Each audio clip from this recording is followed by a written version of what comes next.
President of the Republic of Rwanda, Your Excellency Mr. Faki Mahamat, Chairman of the African Union Commission, heads of state and government, representatives of the regional economic communities, international organizations, civil society, distinguished representatives of the African private sector. My task is to offer 2 votes of thanks. We have just lived a historic moment. It is therefore right and proper that we pay tribute to the actors who were in the front line.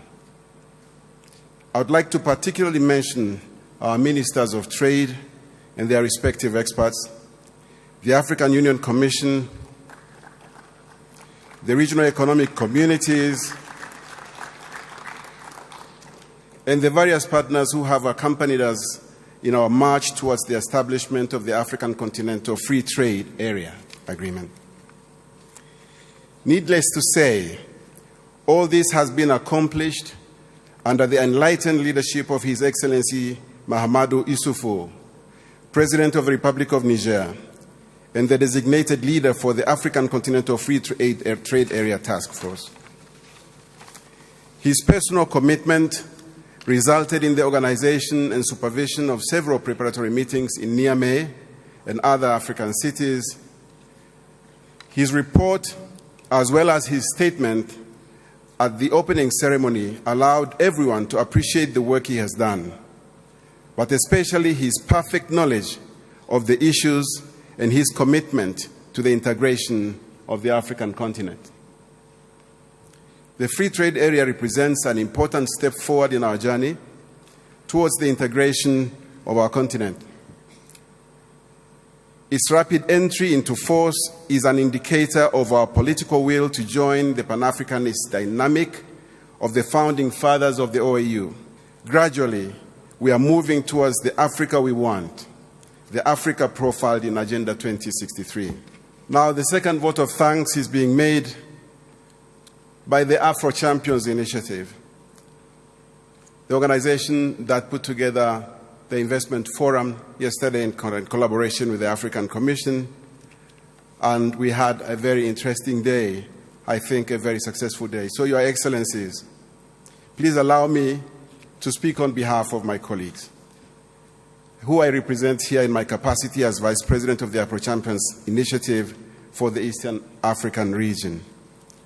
We want to first of all express our gratitude for being invited. It is not common that the private sector finds itself in this kind of events with this kind of prominence. So I truly thank you, Mr. President, and the Chairman of the EU Commission for inviting us to contribute, to offer our ideas, and to contribute to the effort of making this a possibility. We look forward to being able to play an important part in this movement. And believe me, we are ready to work very hard to make the Africa CFTA an instrument of shared prosperity, capable of strengthening African know-how, creating regional value chains, and facilitating deployment of African innovations all over the continent. We will identify opportunities beyond our borders. That is the commitment of our private sector. We will seize the opportunities created by the Africa CFTA to increase intra-Africa trade, to develop skills and capabilities beyond our home countries, and to support the African youth. We will commit more to intra-African investments. In the short term, however, I would like to be more specific about what we want to do. So within the AfroChampions Initiative, we have asked ourselves, what can we do to give impetus, even more impetus to this momentum that has been built over the last few days?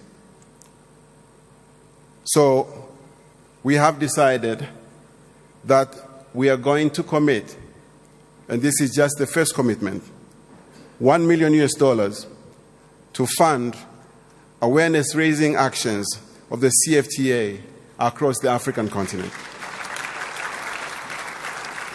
Obviously, working in collaboration with the African Union, because the politicians, for all their flaws, are not the ones who break the free trade area agreements or the trade pacts that our country signs.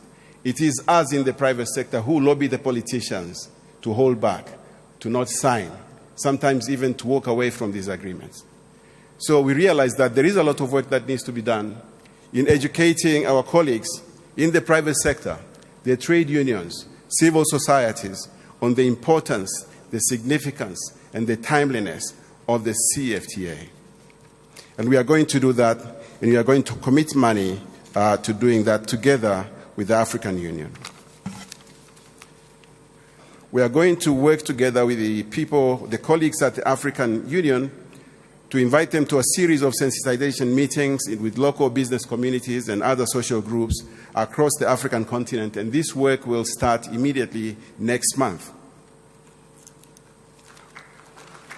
Secondly, we are going to conduct research and knowledge sharing to support the African Union's public policies impacting business.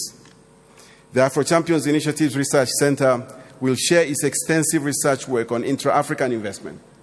One of the problems we have discovered is that a lot of people don't know the African companies that are doing great work on the continent. So we have been working to identify them, the magnitude of their business, the size of their networks, the number of people they employ, the technologies they innovate. And we want to share that information with the African Union so that when policies are made in different countries and at the AU level, these policies help and do not hinder the growth of these industries. We are going to promote intra-African trade and investment in collaboration with the African Union Commission and also in partnership with the Afro-Exim Bank, as you've heard the president and chairman of that bank speak over lunch. We are starting with one important initiative. We have just launched the Africa Passport Now campaign, which consists of a citizens' online petition to government to speed up the creation of a unique African passport accessible to every African. In our view, this is also the best way to make the African CFTA attractive, tangible, and useful for our fellow citizens in Africa.